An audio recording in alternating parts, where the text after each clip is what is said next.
رسول مکرم صلی اللہ علیہ وسلم کا ارشاد ہے، فرما اللہ رب العالمین جل وعلا کو اپنے بندے سے جس وقت وہ اللہ سے رجوع اور توبہ سچی کر رہا ہوتا ہے اتنی زیادہ خوشی ہوتی ہے اس بندے کے مقابلے پر کہ جو بندہ صحرا کے اندر اپنی سواری لے کر سفر کر رہا تھا اور سفر کرتے ہوئے وہ کہیں پر اسٹے کیا اور رکا آرام کرنے کے لیے، جب آنکھ اس کی کھلی تو اس کی سواری غائب تھی جس پر اس کی ساری متاع حیات تھی، پینے کی چیز تھی، کھانے کی چیز تھی۔ اب وہ کبھی ادھر ڈھونڈتا رہا، کبھی صحرا میں ادھر ڈھونڈتا رہا۔ صحرا تو وہ ہوتا ہے جس کا کنارہ نظر نہیں آتا، نہ کوئی آنے والا نظر آتا ہے نہ کوئی جانے والا نظر آتا ہے۔ اب جب اس نے ہر طریقے سے اپنی بساط کے اعتبار سے مکمل قوت لگا کر اس نے اس سواری کو ڈھونڈا، اب ساری امیدیں اس کی ختم ہو گئی اور سواری نہیں ملی، تو وہ ایک کنارے پر جا کر موت کا انتظار کرنے میں کہ اب تو موت آئے گی۔ اب وہ زمین پر لیٹ گیا۔ حضور فرماتے ہیں اچانک اس کے قریب اس کی سواری آئی اور اس کے اوپر وہی ٹھنڈا پانی موجود تھا، اس کی متاع موجود تھی، اور وہ اس خوشی کے اندر اس قدر دیوانہ ہو گیا اور دیوانہ وار خطا کرتے ہوئے اس کی زبان سے یہ کلمات جاری ہو گئے اور اس نے یہ جملہ کہا کہ اللہم انت عبدی وانا ربک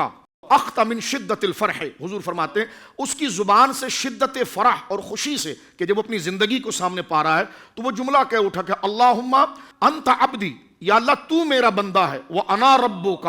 اور میں تیرا رب ہوں۔ حضور فرماتے ہیں وہ شدت مسرت اور امید اور فرح سے اس کے منہ سے یہ غلط جملے نکل گئے، نکلے غلط جملے خوشی سے، لیکن اللہ کو اس سے بھی زیادہ خوشی جب ہو جاتی ہے کہ جب وہ بندہ اس کی طرف رجوع کر رہا ہوتا ہے۔ تو آپ اندازہ لگائیے کہ حضور علیہ السلام نے اس مثال کہ نکلے اس کی زبان سے غلط جملے ہیں، لیکن وہ نکلے کسے ہیں؟ شدت فرت سے نکلے، شدت امید اور محبت اور خوشی سے نکلے۔ اور ادھر حدیث پاک کا جو اوپر سے متن ہے اس شخص کے مقابلے میں، اور جو اس سے اپنی زندگی اور امید اور اپنی مراد اور مقصد ملنے پر جو اس سے خوشی ہوئی اور اس خوشی میں اس نے خطا کا جملہ بول دیا اور وہ خوشی میں بول رہا تھا، لیکن رب کے حضور جب وہ رجوع کرتا ہے تو اللہ کو اس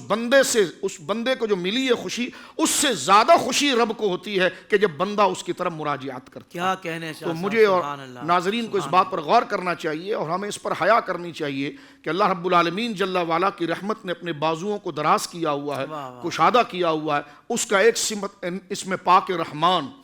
ایک صفت پاک اور مبارک نام رحیم، بسم اللہ الرحمن الرحیم۔ ہم اپنے اساتذہ سے پڑھتے ہیں، کتابوں کے اندر یہ مسئلہ موجود ہے، جس طرح کہ قرآن مجید نے ذکر کیا۔ علماء لغات اس بات کو حل کرتے ہوئے لکھتے ہیں کہ رحمت کا معنی تو رقت قلب ہے، لیکن رب کے لیے معنی متصور نہیں، تو وہاں مراد ہوتا ہے معنی احسان، صحیح کہ اللہ رب العالمین جل وعلا احسان۔ المفردات کے اندر امام راغب اصفہانی اس معنی کو کھول کر بیان کرتے ہیں، فرمایا اس کا معنی تو یہ کہ رقت قلب، اور اللہ رب العالمین جل وعلا کے لیے معنی تو ممکن نہیں، تو وہ معنی ہوتا ہے احسان کا۔ اور بات سمیٹتے ہوئے بات کرنا چاہتا ہوں، ہم جب پہلا جملہ پڑھتے ہیں بسم اللہ الرحمن الرحیم، الرحمن الرحیم، یہ رحمان کے اندر رحمت کی وسعت اتنی ہے اور اس کی وسعت اتنی ہے، اس کے بارے میں علماء کلام بیان فرماتے ہیں کہ اس کی وسعت کا اندازہ بندہ نہیں لگا سکتا۔ خلق کا ذرہ ذرہ، مخلوق کا ہر فرد اس کے دائرۂ احاطے کے اندر آ جاتا ہے۔ اس لیے یہ صفت یہ نام جو رحمان، یہ مثل اس میں اعظم اور اس میں جلی اللہ عز اسمہ کے برابر ہو جاتا ہے کہ جس طرح کسی کو اللہ نہیں کہا جا سکتا اسی طرح رحمان نہیں کہا جا سکتا۔ فرما رحیم کے اندر اللہ رب العالمین جل وعلا نے یہ جو اس کی وسعت ہے اس کا اظہار فرماتے ہوئے، لیکن اس کو اللہ رب العالمین نے اپنے محبوب کے لیے ارشاد فرمایا بالمؤمنین رؤوف الرحیم، اس لیے کہ رحمان دنیا کے اندر اللہ رب العالمین جل وعلا کی رحمت اپنے نافرمانوں پر بھی ہے، فرمان برداروں پر بھی ہے، اور رحیم کا تقاضا یہ ہے کہ اس کی رحمت پھر مومنوں پر ہوگی۔ تو یعنی آپ دیکھیے لفظ رحمان جس کو اگر ہم کہہ رہے ہیں تو ندما کے وزن پر یہ مبالغے کا صیغہ ہے، تو اسی صفت کا مظاہرہ، وہ صفت الرحمان کا مظاہرہ ہم یہاں پر دیکھ رہے ہیں کہ جس میں اللہ رب العالمین اس بندے پر اس سے زیادہ خوش ہو رہا ہے جبکہ وہ خطا کے اندر یہ جملہ بول رہا ہے اور خوشی اور مسرت ہے، لیکن اپنی ملنے والی زندگی کی جو خوشی ہے نا اس کو قریب لا کر سمجھایا گیا، احساس کے ساتھ سمجھایا گیا، یعنی رب کی رضا کو کن الفاظوں میں سمجھایا جائے گا، تو سامنے جو لوگ موجود ہیں وہی دنیا کی امثلہ اور مثالوں کے ساتھ سمجھایا جائے گا۔ تو فرمایا جب بندے کی زندگی اور اس کی زندگی اور بقا کی ساری امیدیں کٹ جائیں اور پھر اس کے پاس ساری چیزیں اس کے سامنے اپروچ میں آ جائیں تو اس کی خوشی کا تم اندازہ لگا سکتے ہو کہ یہ تو الفاظ سے باہر ہے۔ فرمایا اس سے زیادہ خوشی رب کو ہوتی ہے کہ جب بندہ اس سے رجوع کرتا ہے، توبہ کرتا ہے، ندامت کے ساتھ کرتا ہے، شرمندگی کے ساتھ کرتا ہے، اور توبتاً نصوحا کرتا ہے کہ یا ایھا الذین آمنوا توبوا الی اللہ توبتاً نصوحا،